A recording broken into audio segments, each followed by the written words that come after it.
আজকে আমার নাট বল্টু খুলে নিয়ে চলে যাচ্ছে, এত বড় একটা ফ্লাইওভার নাট বল্টু কি সাহসিক, মানে আপনার এখান থেকে পড়ে গেলে মারা যাচ্ছে। আজকে আমাদের মূল চ্যালেঞ্জ কি? Young generation. আপনি যে 18 থেকে 35 বছর যেটা টার্গেট করেছেন, ফার্স্ট অফ অল হচ্ছে কিশোর গ্যাং। আজকে 14, 15, 16, 17, 18, 19 একটা কিশোর গ্যাং তৈরি হয়ে গেছে গত 16 বছর।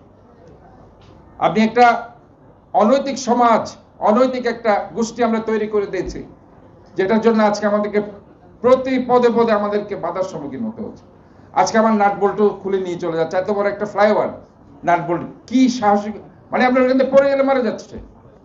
কত রিস্কি একটা জায়গায় থেকে সে নাট বল্টু খুলে নিয়ে চলে যাচ্ছে, আপনি এটা বিশ্বাস করতে পারেন? আপনি সহজে চিন্তা করেন একটা মানুষ কেউ সেখানে গিয়ে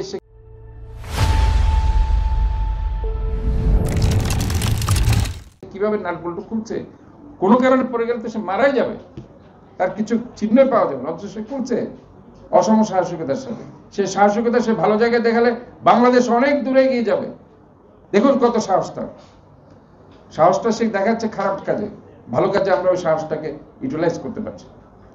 আপনি দেখেন ঠিক আমার ওই যে সৌন্দর্য বর্ধনের গাছগুলো আছে, কিছু গ্রিল দেওয়া হয়েছে, গ্রিল সহ চুরি করে নিয়ে চলে গেছে।